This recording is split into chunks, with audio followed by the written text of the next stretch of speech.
ఆయన వినకుండా అయితే లాగి నవ్వుతూ ఉన్నాడు. ముస్లిం మహిళని ఒక హిజాబ్ లాగే హక్కు ఎవరిచ్చారు నీకు? ఇక అఫీషియల్గా నేను లెటర్ ఇస్తున్నా కాబట్టి తీయగలవని ఒక పర్మిషన్ అడగాలి. అప్పుడు కూడా వినకుండా మహిళ మెల్ల అయితే దండేయడం జరిగింది. అంటే ఇలాంటి పిచ్చి చేష్టలు ఎందుకు చేస్తున్నాడు అంటే 75 సంవత్సరాలు వచ్చి 10 సార్లు ముఖ్యమంత్రిగా పనిచేసిన నీకు ఈ మాత్రం కామన్ సెన్స్ లేదా?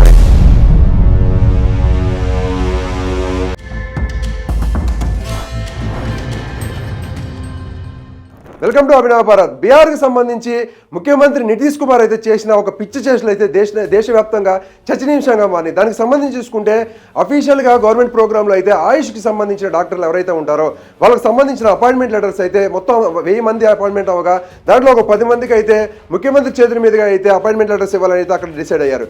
దానికి సంబంధించి ఒక 10 మంది మహిళలను అయితే అక్కడ తీసుకొచ్చి వాళ్ళకైతే అపాయింట్మెంట్ లెటర్స్ ఇచ్చే ప్రయత్నంలో ముఖ్యమంత్రి ఎవరైతే ఉన్నారో నితీష్ కుమార్ అయితే అక్కడ ఒక ముస్లిం మహిళకి అపాయింట్మెంట్ లెటర్ ఇచ్చే సమయంలో ఆయన హిజాబ్ లాగడం జరిగింది. బుర్కా ఏదైతే ఉంటుందో అది కిందకి లాగి నవ్వుకుంటూ ఆయన కిందకి లాగడం జరిగింది. దీనికి సంబంధించి వెనకాలే ఉన్న డిప్యూటీ సీఎం ఎవరైతే ఉంటారో ఆయన నిలవరించే ప్రయత్నం చేసినా సరే ఆయన వినకుండా అయితే లాగి నవ్వుతూ ఉన్నాడు. అయితే దీనికి సంబంధించి దేశవ్యాప్తంగా కూడా చర్చనీయాంశంగా అయింది. అంతేకాకుండా దేశవ్యాప్తంగా ముస్లిం సంఘాలు ముస్లిం ఎవరైతే ప్రజలు ఉంటారో వీరందరూ కూడా నిరసన వ్యక్తం చేశారు. అసలే భారతదేశంలో కులాల మధ్య మతాల మధ్య ఈ గొడవల వల్ల అయితే చాలా వరకు లాండ్ ఆర్డర్లు అయితే క్రియేట్ అవుతూ ఉన్నాయి, లాండ్ ఆర్డర్ ఇష్యూస్. అయితే ఇదే టైంలో నువ్వు బీజేపీ అంటే ఇష్టం ఉంటే బీజేపీ తరఫుకి వెళ్ళిపోయి ఏదైనా చేసుకోవచ్చు, కానీ ముస్లిం మహిళని ఒక హిజాబ్ లాగే హక్కు ఎవరిచ్చారు నీకు? ఇన్కేస్ నువ్వు లాగాలి, ఇన్కేస్ ఆమె ఫేసు ప్రజలు కనిపించాలి, నువ్వు చూడాలి అనుకుంటే పర్మిషన్ అడగాలి. ఈ మహిళ ఎవరు, నిజంగా ఆ మహిళ కాదా నువ్వు తెలుసుకోవాలనుకుంటే నువ్వు అక్కడైతే అఫీషియల్గా ఆమెను అడగాలి, నువ్వు హిజాబ్ తీయగలవా నువ్వు, ఎందుకంటే ప్రెస్ ముందు ఇక అఫీషియల్గా నేను లెటర్ ఇస్తున్నా కాబట్టి తీయగలవా అని ఒక పర్మిషన్ అడగాలి. అప్పటికే ఆమెకు ఇష్టం అయితే తీస్తుంది, లేదంటే లేదు. రాజ్యాంగంలో ఉందా తీయాలని? లేదు కదా. వాళ్ళకి సంస్కృతికి సంబంధించిన వాళ్ళ సాంప్రదాయానికి సంబంధించిన వాళ్ళ హక్కు అది హిజాబ్ అనేది ధరించడం. దానికి నువ్వు ఎవరు తీయడానికి బిఫోర్ అన్ని చెక్ చేసే వాళ్ళు అక్కడ పంపిస్తారు.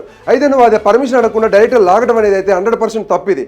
దీనికి సంబంధించి ప్రతిపక్షం అయితే అక్కడ కాంగ్రెస్ కూడా ఘాటుగా అయితే స్పందించడం జరిగింది. ఈ పిచ్చి చేష్టలు ఎందుకు చేస్తుండు అంటే ఇంతకు ముందు కూడా స్టేజ్ల మీద అయితే నరేంద్ర మోడీ కాలు మొక్కే ప్రయత్నం చేస్తుండు. అంతేకాకుండా పర్మిషన్ లేకుండా ఒక మహిళ మెల్ల దండ వేసే ప్రయత్నంలో అయితే మహిళ నిలవరించింది.